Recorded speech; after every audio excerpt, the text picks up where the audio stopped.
estas horas en la grata compañía de ustedes. Se enfurece el huracán Ian en el Atlántico. Las próximas 24 horas van a ser definitivas para Cuba y también para la Florida. Por donde penetrará es bastante caprichoso, parece que será al norte de la Florida, penetrará a los Estados Unidos. A Cuba sale, entra Cuba. Pobre Cuba, por Dios. Padeció un huracán recientemente la parte sur, ahora es a la parte norte. Estado de emergencia en toda la Florida, decreta el gobernador. Todavía es muy pronto para dar órdenes de evacuación, pero el gobernador ha dicho que hay que andar con máximo cuidado, que la gente salga de sus casas, haga sus compras y se prepare porque puede haber varios días en los que los mercados no puedan atender. Bueno, en Colombia, el presidente Petro quiere desarmar la gente honesta. Es lo que se le ocurre ahora. Él como guerrillero que fue sabe que los guerrilleros no piden permiso para portar armas. Ni los bandidos, ni los ladrones, ni los asaltantes. Los que piden permiso son los honestos que se quieren defender. Entonces Petro les quiere quitar las armas para que los bandidos hagan de las suyas sin tropiezo ninguno. Era lo que faltaba. Bueno, tenemos que volver con el tema de los huracanes. Fiona ataca en Canadá, miles de hogares sin luz, destruyó todo lo que encontró a su paso, el huracán Fiona en Canadá. De manera que Fiona en el Canadá y Ian en el Atlántico. Es el duro panorama que tenemos cuando creímos que en el Atlántico no iba a haber una jornada de huracanes grave en este año. Bueno, nunca se sabe, ¿no?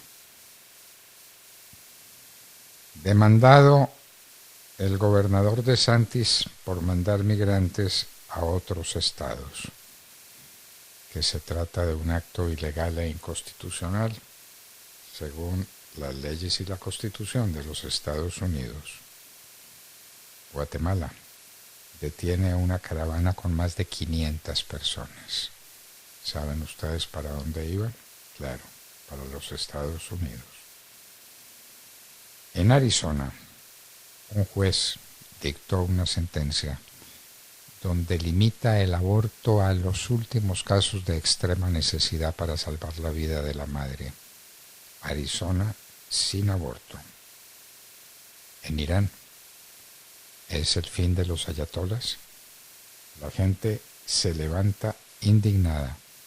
La muerte de una mujer porque los guardias de la moral entendieron que era una falta gravísima no llevar velo y por no llevar velo la mataron. La gente ya no resiste más. Protestas en Irán, protestas en Cuba.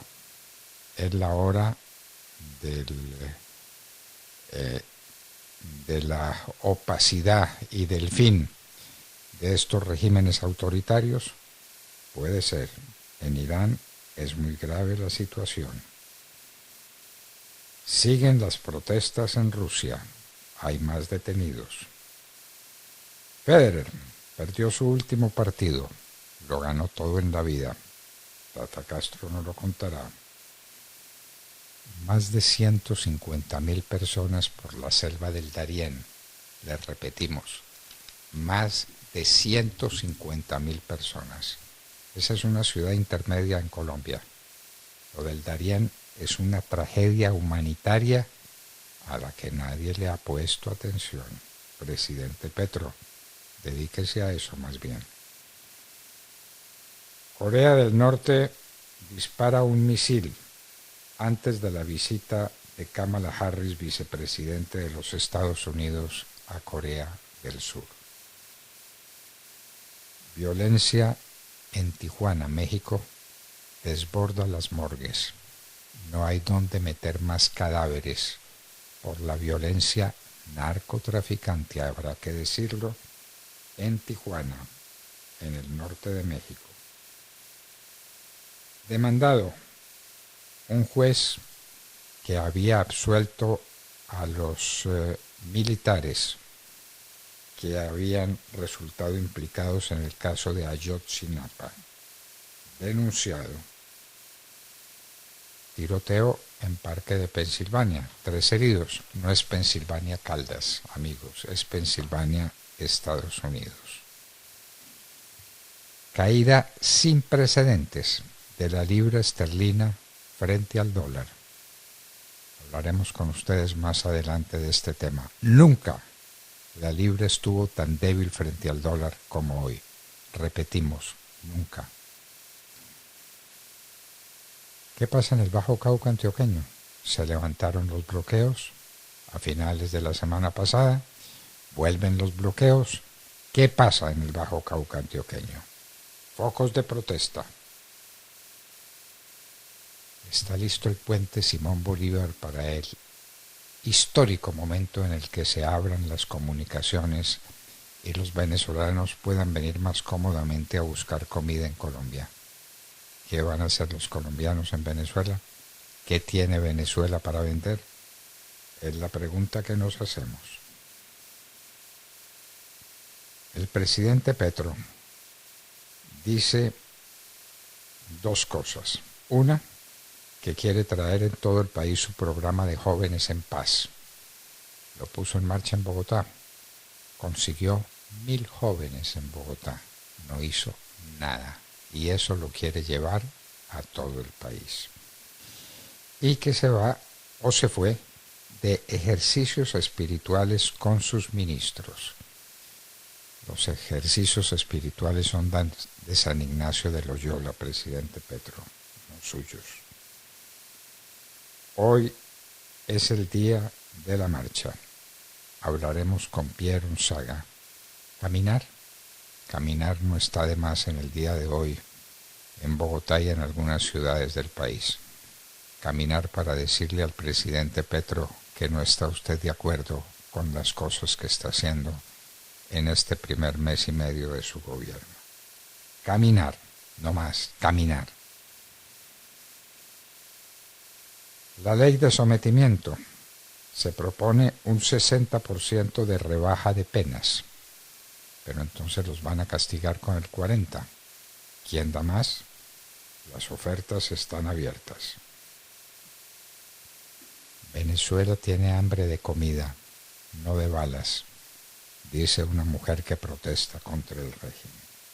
Tiene hambre de comida por la reforma agraria que se hizo allá, parecida a la que se quiere hacer en Colombia. En Chile hubo un nuevo terremoto, 7.1 en la escala de Richter. Parece que por fortuna los daños no se causaron sobre las personas, sino sobre algunas estructuras. La gente sigue saliendo despavorida de Rusia. Las imágenes son impactantes. No cabe un carro, no hay un boleto de avión. La gente se quiere ir de Rusia. ¿El fin de la gente o será el fin de Putin? Condecorado el gran músico Elton John en la Casa Blanca. Con lágrimas en los ojos, John recibió esta condecoración del presidente de los Estados Unidos. Las elecciones en Italia. Hoy hablaremos de las elecciones en Italia con Andrea Merlo, un jurista italiano experto en estas materias. Parece ya a estas horas definitivo el triunfo de la derechista Giorgia Meloni. Ya les contaremos. Muy grave la situación en Guayaquil, Ecuador, una situación de inseguridad pavorosa, muertos, ataques, atracos, una situación gravísima se vive en Guayaquil, Ecuador, Guayaquil, la ciudad importante del Ecuador junto a Quito, Guayaquil en la costa, Quito en la sierra, Guayaquil. Y en Hoy en la Historia recordaremos un momento muy interesante de la historia de España. Antonio Pérez, que lo fue todo, que en la época de Felipe II era el que daba las órdenes, el que movía a España, el imperio más grande de la tierra en ese momento. Pues bien, Antonio Pérez cayó en desgracia y tuvo que huir de España. Les contaremos por qué. De todo esto y de mucho más hablaremos con ustedes en las próximas horas desde aquí, desde la hora de la verdad. Y como siempre, los invitamos a que nos escuchen a través de los dispositivos móviles, a través de Tuning. Allí nos encuentran como La Hora de la Verdad. También pueden sintonizarnos cómodamente a través de Facebook Live o a través de YouTube y en nuestra página de internet www.lahoradelaverdad.com.co y nos enlazamos, conectamos y distribuimos nuestra señal sonora desde Radio Red de RCN. Ustedes pueden sintonizarnos en los diales 710 AM en Medellín, 1200 AM en Cali y 970 AM en Bogotá. Y también en Sincelejo nos pueden escuchar a través de Radio Sabana de Sincelejo en los 1370 AM. También estamos en las plataformas de podcast, en las más populares de todas. Nuestros oyentes nos pueden escuchar a través de Apple Podcast y a través de Spotify. Allí pueden encontrar todo el contenido de nuestras emisiones, así como todas las entrevistas y todos los tramos de nuestros programas. Y les recordamos que estamos atentos a todos sus mensajes a través de las redes sociales. Nos encuentran en Twitter como @Hora de la Verdad y en Instagram como @La Hora de la Verdad Oficial y en Facebook, donde siempre estamos atentos a todos sus mensajes y sus comentarios. En Colombia son las 6 de la mañana, 12 minutos. Seguimos con las noticias más importantes del momento. Esta es La Hora de la Verdad. Bienvenidos. En la red de Radio Red RCN, La Hora de la Verdad, con Fernando Londoño Hoyos y su equipo periodístico.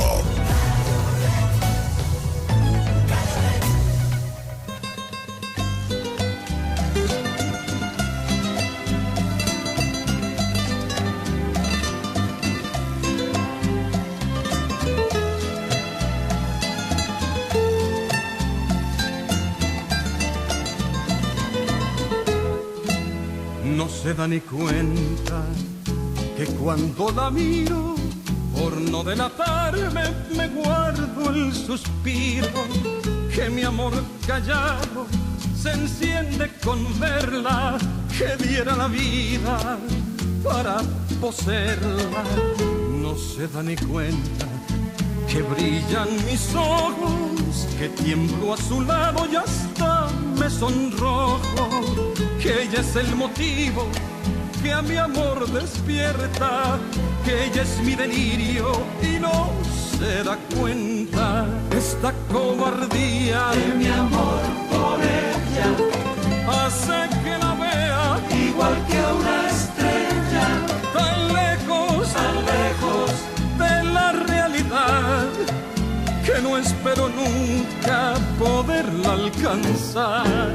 Esta cobardía de mi amor por ella hace que la vea igual que a una estrella, tan lejos de la realidad, que no espero nunca poderla alcanzar. Bueno, Cindy, ni que lo hubiéramos sabido. Iba a vivir usted el programa por las dificultades técnicas transitorias que tiene Demar Córdoba en sus equipos de transmisión. Bueno, Cindy, con esta canción tan hermosa cantada por un gran cantante caraqueño, además, Sí, el Puma, caraqueño, sí señor, el Puma. José Luis Rodríguez. Con esa canción, con ese hombre, esta cobardía, con esa canción hermosa, saludemos la mañana, Cindy Larrota.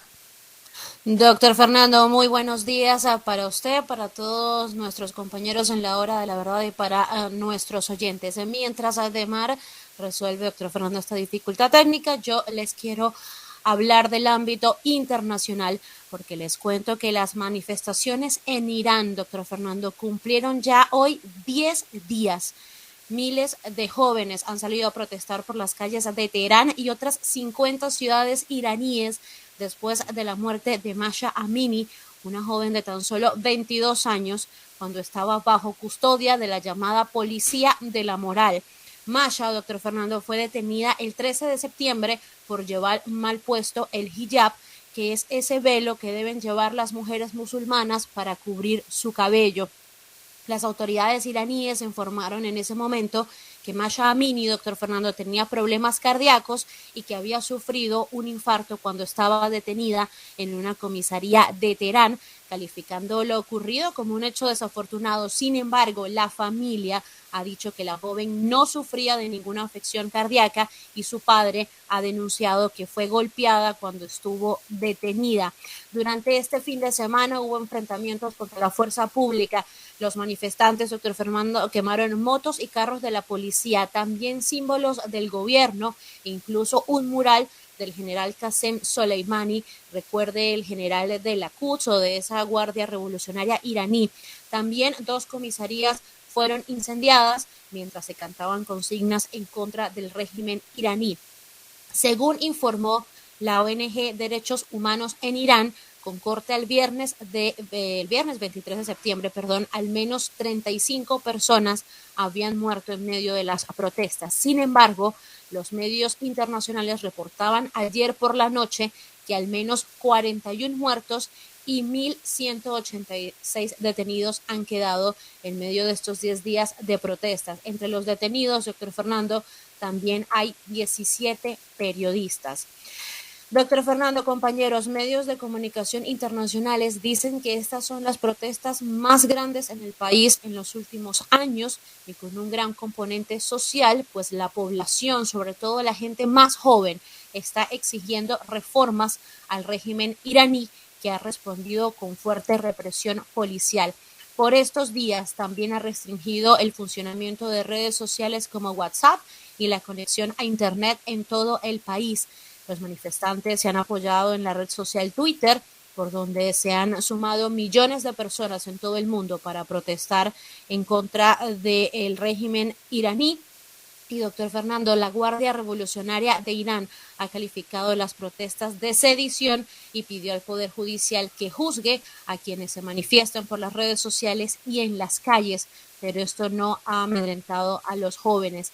Les cuento que el hijab es obligatorio en Irán desde el triunfo de la República Islámica en 1979 y durante este último mes el presidente Ibrahim Raisi ha endurecido ese control del velo para garantizar que las mujeres pues respeten ese código de vestimenta que tienen allá. Incluso la semana pasada, en el marco de la Asamblea General de la ONU en Nueva York, le canceló una entrevista a Christiane Amanpour, recuerden, esa periodista muy famosa de CNN, porque ésta se negó a usar velo para entrevistarlo tal y como él se lo exigió. Es tan estricta esta ley que los miembros de la Policía de la Moral en Irán se encargan de vigilar a las mujeres, van como agentes encubiertos y tienen autoridad para detener en la calle a cualquier mujer e imponer castigos. Castigos, doctor Fernando, que van desde multas, detenciones, penas de prisión e incluso latigazos por llevar mechones de cabello a la vista, por tener el velo mal colocado o por llevar ropa demasiado colorida, corta o demasiado ajustada e incluso usar maquillaje. Ave María, por Dios, el oscurantismo es una cosa muy complicada. A estas alturas de la vida, la gente preocupada por si las mujeres llevan o no llevan el velo bien puesto. ¿Qué le vamos a hacer? Bueno, Demar reapareció. Buenos días. Doctor Fernando, muy buenos días para toda la audiencia de la hora de la verdad, lo mismo que para Sofi, para Cindy, para Germán, para Wilson y para todo aquel que nos escucha en Colombia o cualquier parte del mundo. Pues muy bien, los senadores republicanos estadounidenses Marco Rubio y Chuck Grassley consideran alarmante realmente la postura que ha tenido hacia los Estados Unidos el presidente de Colombia, Gustavo Petro, y pues desde ya advierten que estos cambios en los temas como políticas antidrogas y obviamente el tema de extradición pueden perjudicar una estrategia de los Estados Unidos para toda la región. Una carta que se dio a conocer el viernes pasado, tanto Rubio como Gressby, exponen a Raúl Gupta, el director de la Oficina Política Nacional de Control de Drogas de la Casa Blanca, las inquietudes sobre lo que Petro y piden le proporcione mayor información sobre la reunión que mantuvieron con él en agosto pasado. Dice, entre otras cosas, la carta: la política de drogas y la postura del presidente de Colombia hacia los Estados Unidos es alarmante. Poco después de asumir el cargo, el presidente Petro suspendió las órdenes de arresto y de extradiciones de miembros del Ejército de Liberación Nacional, ELN, una organización terrorista designada por Estados Unidos con aproximadamente 3.000 miembros activos, dice la carta. Los dos senadores mencionan las conversaciones de paz que Petro ha iniciado con el ELN y su petición de que se retire a Cuba de la lista de los patrocinadores del terrorismo que elabora Estados Unidos para sustentar esa preocupación que tienen. Luego de señalar la producción de cocaína en el país, que financia obviamente a los terroristas del ELN como a otras bandas criminales y las actividades terroristas de las FARC, subrayan que Gustavo Petro ha elogiado públicamente la despenalización de la cocaína y ha formulado un plan para acabar con la erradicación aérea de coca. Recordad un poco lo que dijo Gustavo Petro ante el Pleno de las Naciones Unidas. Subrayan que Petro restableció relaciones diplomáticas con el narcorrégimen de Nicolás Maduro en Venezuela y su decisión de que sirva de garante de las conversaciones con el ELN. A propósito de ello, vimos como el fin de semana el señor ministro de la Defensa, Velázquez, se reunía con Vladimir Padrino, acusado de narcotráfico por los Estados Unidos. En otros apartes de la carta dicen: las acciones favorables de Petro hacia actores que trabajan de cerca con narcotraficantes en nuestro hemisferio ponen en duda el compromiso del presidente colombiano de cooperar con Estados Unidos para evitar el flujo de drogas a través de nuestra frontera. En la carta hacen mención a que Gupta se reunió en agosto con el presidente Petro para discutir el tema de colaboración con los Estados Unidos y Colombia. El presidente Petro ahora busca renegociar una alianza de Colombia con Estados Unidos que tanto él como el presidente Biden propiciaron por carecer de equidad. En su reunión, el presidente Petro solicitó una reforma en los procedimientos de extradición de larga data en nuestros países. Los dos senadores concluyen en la carta pidiéndole a Gupta que se discutan sus reuniones con el presidente Petro y su gabinete para este mes en la Cámara Alta, y le piden que les provea la información detallada sobre una serie de asuntos, entre ellos si hablaron del reconocimiento de Estados Unidos al régimen de Nicolás Maduro. Pues vamos a ver qué ocurre con esta comunicación de estos dos republicanos que evidentemente prenden las alarmas sobre las decisiones del presidente Petro en cuanto a la lucha contra el narcotráfico, el restablecimiento de relaciones con Venezuela y la solicitud de sacar a Cuba como país patrocinador del terrorismo. Bueno, dejaron de mencionar algunas cosas como esa de poner el ejército y la policía, sobre todo el ejército, bajo las órdenes de los alcaldes. Eso, por ejemplo. Y la noticia de hoy, que quiere desarmar a la gente, obviamente es la gente honesta, la que pide permiso para portar armas, es la gente que no tiene nada que ocultar. Los guerrilleros lo sabe demasiado bien el señor Petro, lo tiene que saber demasiado bien, no piden permiso para tener ametralladoras. Entonces, estas son la posición de algunos republicanos muy importantes, de algunos congresistas muy importantes ante la Casa Blanca. La situación de Colombia puede cambiar dramáticamente como resultado de estas audacias del presidente Petro. Tata Castro. Doctor Londoño, compañeros y oyentes, muy buenos días. Terminó ayer la Laver Cup en Londres, el evento de tenis que enfrentó al equipo de Europa frente al resto del mundo. Además de la despedida de Roger Federer de la competencia en este certamen, la cual estuvo muy emotiva, la noticia para destacar es que por primera vez desde que se creó, el equipo del resto del mundo venció al de Europa. Esto no había sucedido nunca. Una gran remontada del estadounidense Frances Tiafoe ayer ante el griego Stefano Tsitsipas, donde se impuso en 3 sets con marcador de 1-6, 7-6 y 10-8. llevó al equipo del resto del mundo a ganar su primera Laver Cup tras batir 13-8 a Europa. Por debajo 8-4 al principio de la jornada de ayer domingo, el equipo del resto del mundo logró la remontada gracias a los 2 triunfos del canadiense Félix Auger-Aliassime, primero en dobles junto a Jack Sock, donde enfrentaron a Matteo Berrettini y Andy Murray, y después ante Novak Djokovic en individual.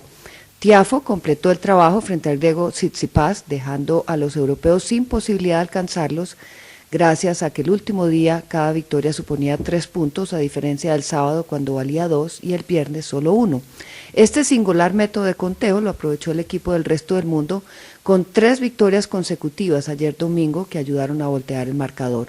Europa había ganado las 4 primeras ediciones de este evento, que en esta ocasión será recordado por haber sido el marco del último partido como profesional de Roger Federer el pasado viernes en un emotivo dobles que disputó y perdió con Rafa Nadal como compañero. En la premiación volvió a estar presente Federer, dejó sentidas palabras tras disputar su último certamen como profesional, felicitó a los campeones y dijo que el año que viene estará en Vancouver apoyando a los 2 equipos. El adiós de Roger Federer, doctor Londoño, dejó al equipo europeo derrotado por primera vez en la Laver Cup. Bueno, siempre hay una primera vez, dicen, ¿no? Siempre hay una primera vez. Muy bien. Sofi Casas. Buenos días, doctor Londoño. Un gran saludo para usted, para mis compañeros de mesa y para toda nuestra gran audiencia. Los fuertes enfrentamientos entre indígenas y afros en el Cauca por invasiones de tierra por parte de las comunidades indígenas no cesan. El sábado 24 de septiembre, en horas de la tarde, se registraron enfrentamientos en Llano de Taula y El Llanito, en el norte del Cauca.